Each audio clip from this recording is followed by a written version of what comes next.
નમસ્કાર. આજકાલ એક આદત ખૂબ જ સામાન્ય બની ગઈ છે, ખરું ને? રાત્રે મોડે સુધી ફોનનો ઉપયોગ કરવો. ખાસ કરીને 50 વર્ષથી વધુ ઉંમરના લોકો માટે આ લગભગ રોજિંદી વાત છે. તો ચાલો, આજના વિશ્લેષણમાં એ સમજીએ કે આ આદતની આપણા સ્વાસ્થ્ય પર ખરેખર શું અસર થાય છે. આ વાત કેટલી સાચી છે, ને? એક સમય હતો જ્યારે લોકો સૂતા પહેલા પુસ્તક વાંચતા હતા, અને હવે સ્ક્રીન પર સ્ક્રોલિંગ થાય છે. જરા વિચારો, હવે બેડસાઇડ ટેબલ પર પુસ્તકની જગ્યાએ ફોન હોય છે. આ ફેરફાર ભલે નાનો લાગે, પણ એની અસર ઘણી મોટી છે.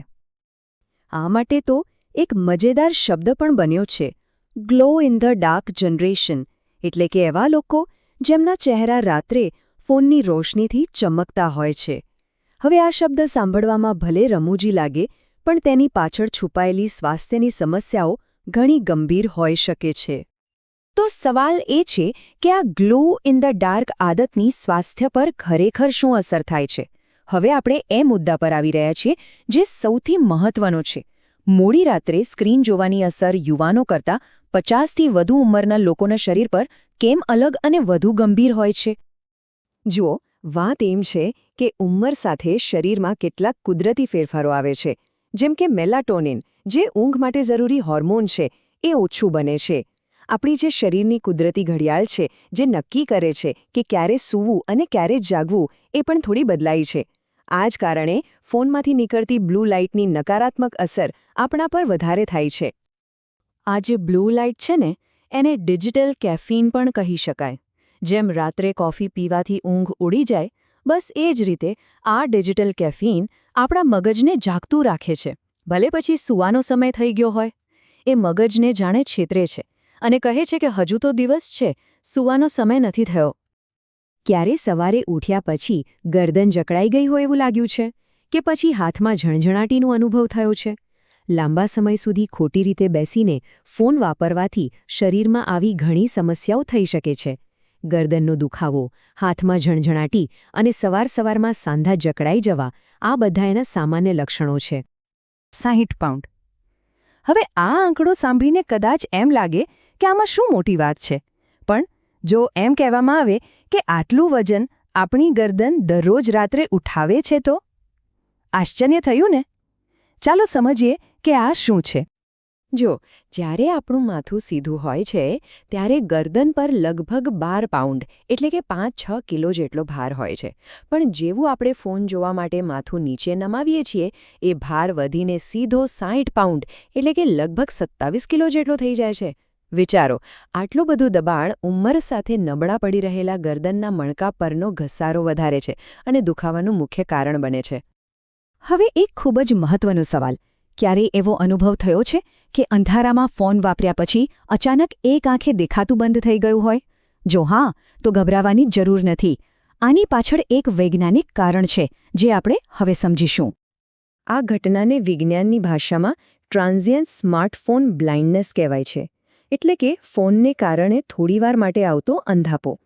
થાય છે એવું કે જ્યારે એક આંખ ઓશિકામાં દબાયેલી હોય અને બીજી ફોનની સ્ક્રીન પર, ત્યારે બંને આંખો અલગ અલગ વાતાવરણમાં હોય છે.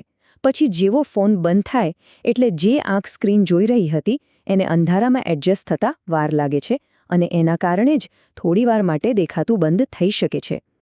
શારીરિક અસરોની તો વાત કરી, પણ આપણી માનસિક અને ભાવનાત્મક સ્થિતિ પર પણ તેની બહુ ઊંડી અસર પડે છે. તો ચાલો, હવે સિક્કાની બીજી બાજુ પણ જોઈએ. કારણ કે એવું નથી કે ફોનનો ઉપયોગ હંમેશા ખરાબ જ હોય, એના કેટલાક ફાયદા પણ છે. એક તરફ ફોન જાણે મગજ માટે એક જીમ જેવું કામ કરી શકે છે. ગેમ્સ રમવાથી કે પરિવાર સાથે જોડાયેલા રહેવાથી માનસિક સ્વાસ્થ્ય સુધરે છે. પણ બીજી તરફ એ જ ફોન એક ચિંતાનું મશીન પણ બની શકે છે. સતત નકારાત્મક સમાચારો જોવાથી, જેને ડૂમ સ્ક્રોલિંગ કહેવાય છે, તેનાથી તણાવ અને ચિંતા વધે છે. અને હા, થાકેલા હોઈએ ત્યારે ઓનલાઈન કૌભાંડોનો ભોગ બનવાની શક્યતા પણ વધી જાય છે. તો પછી ઉપાય શું? શું ફોન વાપરવાનો જ બંધ કરી દેવો? ના, બિલકુલ નહીં. પણ હા, કેટલાક સરળ ફેરફારો કરીને આપણે નુકસાન ઘટાડી શકીએ છીએ અને ફાયદાઓનો લાભ પણ લઈ શકીએ છીએ. ચાલો, એ સરળ ઉપાયો પર એક નજર કરીએ. ચાલો, 3 એવી સહેલી સેટિંગ્સ જોઈએ જે આજે રાત્રે જ બદલી શકાય છે. પહેલું, ફોનના અક્ષરોનું કદ વધારી દો. બીજું, નાઇટ મોડ હંમેશા ચાલુ રાખો. અને ત્રીજું, રૂમના અંધારા પ્રમાણે બ્રાઇટનેસ ઓછી કરી દો. આટલું કરવાથી આંખો અને મગજ બંનેને ઘણો આરામ મળશે. પેલા થોડીવાર માટે આવતા અંધાપાની વાત યાદ છે? એને ટાળવાનો આ સૌથી સહેલો ઉપાય છે. બસ એક નિયમ યાદ રાખવાનો છે. જ્યારે પણ પથારીમાં ફોન જુઓ ત્યારે હંમેશા બંને આંખો ખુલ્લી રાખો. એક આંખ ઓશિકામાં દબાવીને ક્યારે ફોન ન જુઓ. આ એક ખૂબ જ અગત્યની સલામતી ટીપ છે.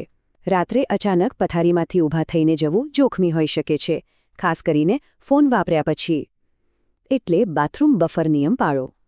ફોન બંધ કરો, 20-30 સેકન્ડ માટે પલંગની ધાર પર બેસો, આંખોને અંધારામાં ટેવાવા દો અને પછી જ ધીમેથી ઊભા થાઓ. આનાથી પડી જવાનું જોખમ ઘણું ઘટી જશે. તો ચાલો આજના મુખ્ય મુદ્દાઓ ફટાફટ ફરીથી યાદ કરી લઈએ. પહેલું, સૂવાના અડધો 1 કલાક પહેલાં ફોનને બાજુ પર મૂકી દો. બીજું, નાઇટ મોડ અને ઓછી બ્રાઇટનેસનો ઉપયોગ કરો. ત્રીજું, હંમેશા બંને આંખોથી સ્ક્રીન જુઓ. ચોથું, ગરદનને બચાવવા માટે ફોનને આંખના લેવલ પર રાખો. પાંચમું, રાત્રે ઊભા થતાં પહેલાં બાથરૂમ બફર નિયમ પાળો. અને છેલ્લું પણ સૌથી અગત્યનું, નકારાત્મક સમાચારોથી દૂર રહો અને શાંતિપૂર્ણ સામગ્રી પસંદ કરો. તો અંતે સવાલ એ નથી કે ફોન વાપરવો કે નહીં. સવાલ એ છે કે એને આપણી સાંજનો એક તંદુરસ્ત હિસ્સો કેવી રીતે બનાવી શકાય. ટેકનોલોજીનો ઉપયોગ છોડવાનો નથી, પણ તેને આપણા સ્વાસ્થ્ય માટે વધુ સારો અને સુરક્ષિત બનાવવો એ આપણા જ હાથમાં છે. યાદ રાખજો, થોડા નાના ફેરફારો પણ બહુ મોટો ફરક લાવી શકે છે.